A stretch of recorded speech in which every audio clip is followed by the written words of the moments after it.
यानी बनी इसराइल यानी फ़िरौन के ऊपर देखो जो जो आफत है उनके ऊपर भेज दिया है कि ये जो का पेन से लिखा हुआ है ना, ये सब को आपको क़ससल अंबिया पढ़ने से आपको इसके बारे में सब मालूम पड़ जाएगा, ठीक है। और हमने बनी इसराइल को दरिया पार उतार दिया। बस उन लोगों का एक कौम पर गुजरा हुआ जो अपने चंद बूतों को लगे बैठे कहने लगे, ऐ मूसा अलैहिस्सलाम, हमारे लिए भी एक मजहब माबूद ऐसा ही मुकर्रर कर दिए जैसा उनके ये माबूद है। आपने फरमाया कि वाक़ा तुम लोगों में बड़ी जहालत है। ये लोग जिस काम में लगे हैं ये मुनजाना अल्लाह भी तबाह किया जाएगा और फिर नफसी भी उनका ये काम महज बेबुनियाद है।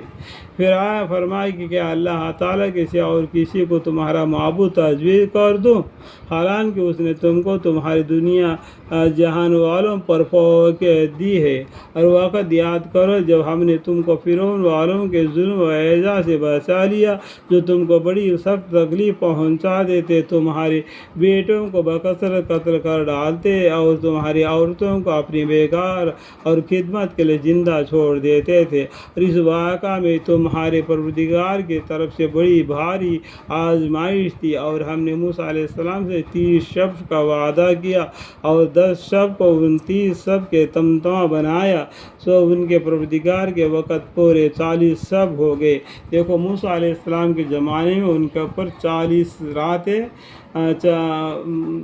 जो रोज़े के बारे में है। तो आगे देखो ऊपर उनको 30 दिन ही है रोज़ा उनके लिए, लेकिन क़ससल अंबिया पढ़ने से ये 10 दिन क्यों और बढ़ गई आपको मालूम पड़ जाएगा, ठीक है। और 10 शब उनको 30 शब के तमतमा बना दिया, सो उनके परवरदिगार के वक़्त पूरे 40 शब का हो गया।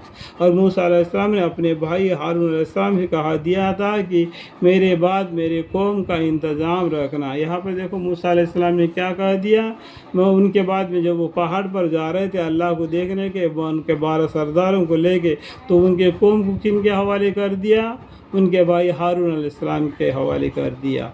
और ये क्या इसमें एक इम्तिहान थी।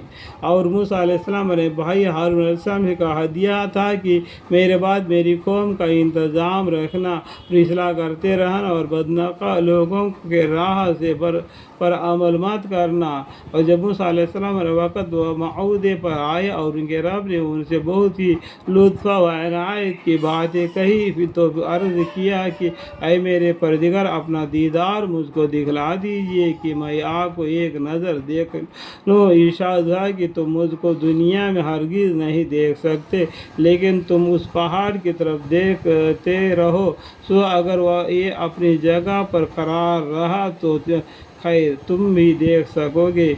बस उनके रब ने जब पहाड़ पर तजल्ली फरमाई तो तजल्ली ने उस पहाड़ के परिंदे उड़ा दिए और मूसा अलैहिस्सलाम बेहोश होकर गिर पड़े।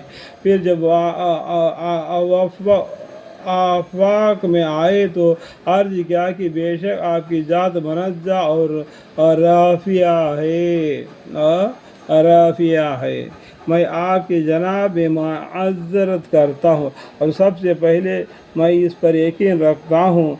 इरशाद हुआ कि ऐ मूसा अलैहिस्सलाम, यही बहुत है कि मैंने पैगम्बरी और अपनी हम कलामी से और लोगों पर तुमको इम्तिहान दिया है, तो आप जो कुछ तुमको मैंने अता किया है इसको लो और शुक्र करो। और हमने चंद तहक़ीक़ों पर हर किस्म के ज़रूरी नसीहत और अहकाम ज़रूरी के मतलब हर चीज़ के तफसील उनको लिख कर दी, तो उनको कोशिश के साथ खुद भी अमल में लाओ और अपनी कौम को भी हुक्म करो कि उनके अच्छे अच्छे अहकाम पर अमल करे।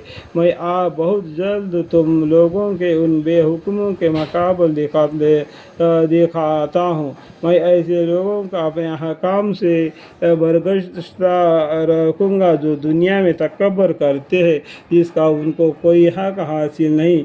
और अगर तमाम निशानियाँ देख ले तब भी उन पर ईमान ना लावे और اور اگر ہدایت کا راستہ دیکھ لے تو اس کو اپنا طریقہ نہ بنا دے، اور اگر گمراہی کا راستہ دیکھ لے تو اس کو اپنا طریقہ بنا لے۔